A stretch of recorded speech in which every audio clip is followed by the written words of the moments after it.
Hi everyone, welcome to Active Self-Protection, where every day we analyze uses of force to make your defensive training more evidence-based. I'm Active Self-Protection President John Correa. And I'm your Saturday co-host and ASP CEO, Stephanie Widener.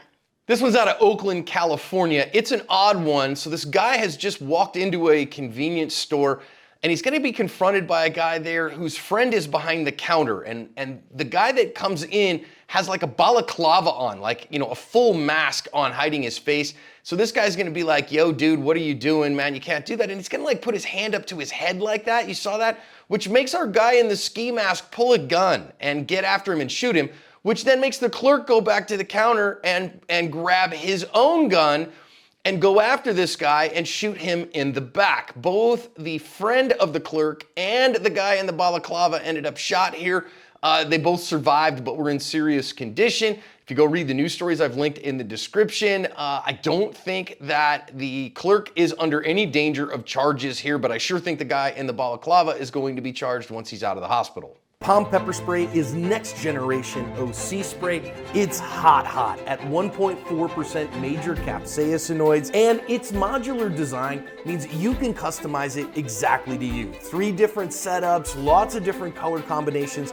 You can make it exactly as you like. And the flip top safety prevents accidental discharges. It's 10 to 12 foot range and 25 half-second blasts.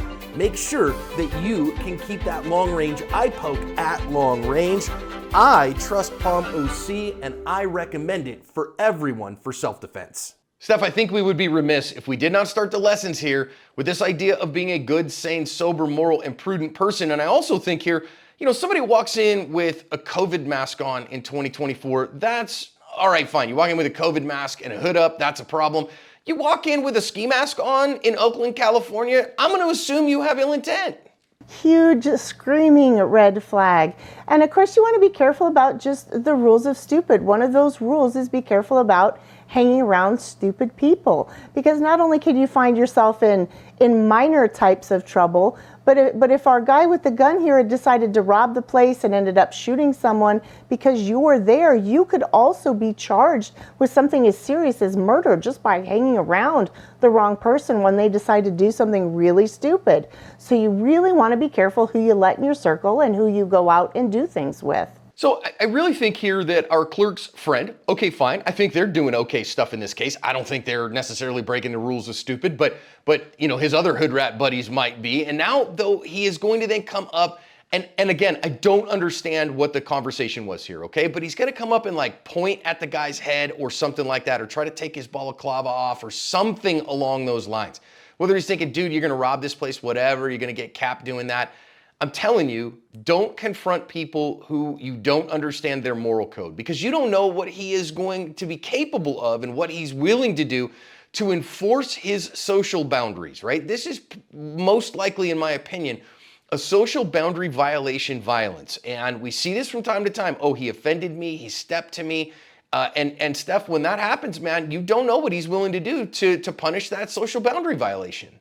We all have different types of currency that we use to get and give things, and disrespect and respect can be one of those things, and that people have certain social conventions around what they expect to be given and what a violation might be. And if you're in violation of somebody's kind of social contract and code, they may decide that you need to pay the price for that. And if you don't understand that person's social contracts and social code, it's really easy to get on the wrong side.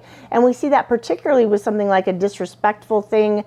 Sometimes people have very high punishments or payments that they expect if you disrespect them. So I think the major lesson is you cannot expect other people to think like you do. They might be completely and totally wrong to the point of being, you know, evil about it.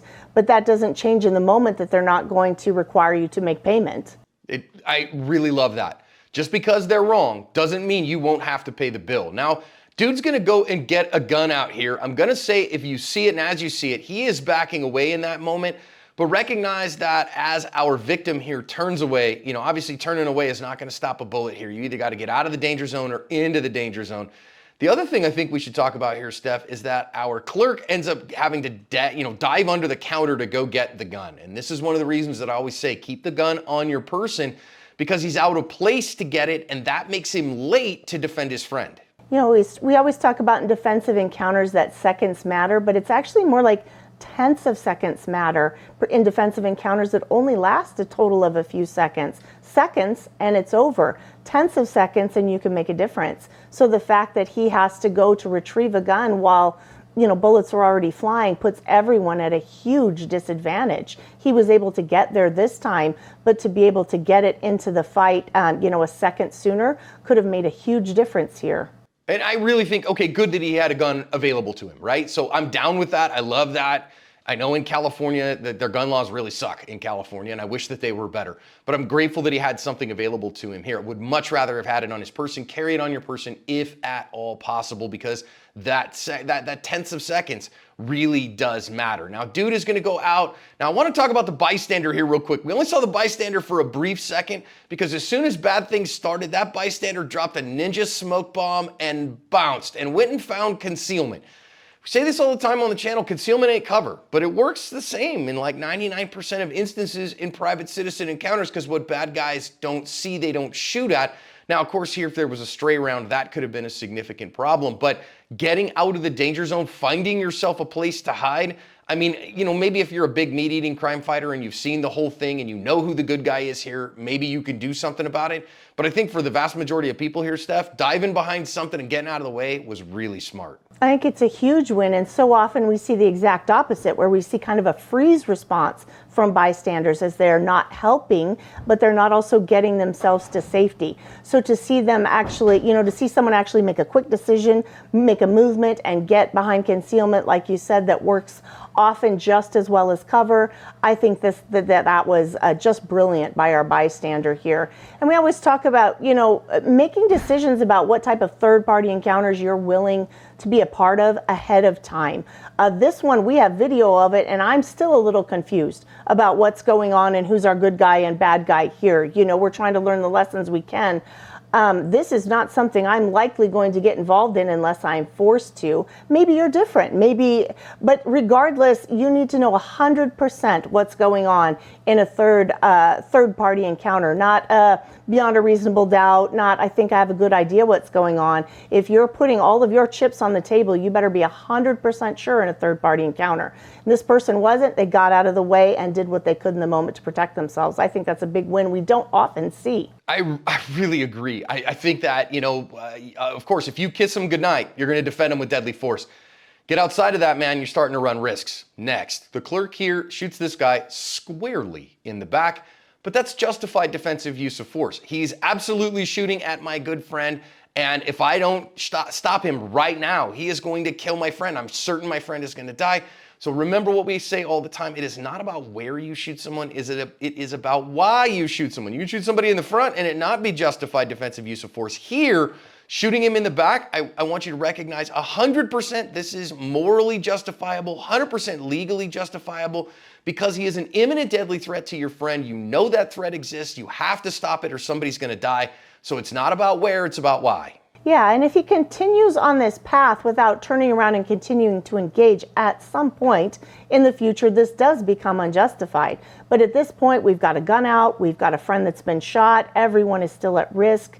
You can certainly defend others in any way that they could defend themselves.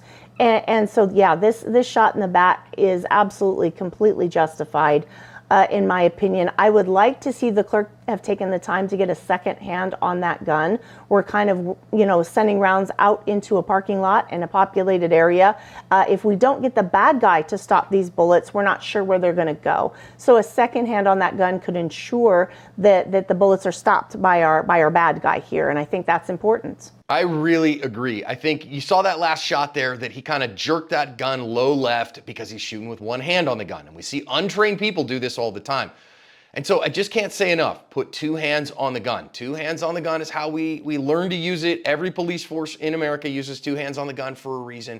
That is where your best marksmanship is going to be. And remember, especially as a private citizen, you are accountable for every round that leaves the muzzle. So you want them all. If you're going to press the trigger, you want to know that it has a very high probability of going into your bad guy. We can all make mistakes, but we want to have a very high probability of getting hits. The most important of which is not the legal liability of it, it's the fact that he's a deadly threat to your friend, and misses don't end gunfights. Now, of course, you want to be fast too, because you can't miss fast enough to win a gunfight, but you can hit slow enough to lose one. So I want you to get good with a gun. That means putting 2 hands on the gun. Final thing I think we should talk about here, Steph, is that our usual advice here is don't chase deadly threats. That when, once he's run out the door, let him go, because you've won the fight and, you have ended the threat. In this case, though, he has chased your friend out there, and therefore you're not chasing the threat. You're validating and verifying that the threat has ended for the person who is facing that threat, who is your good friend. And you also probably need to go out there for medical care and medical help for your buddy. So this is a case where actually going outside there is probably one of the few times, Steph, I really think it was justifiable and good. It's an important distinction, and I think the key there is that he's continuing to defend at this moment.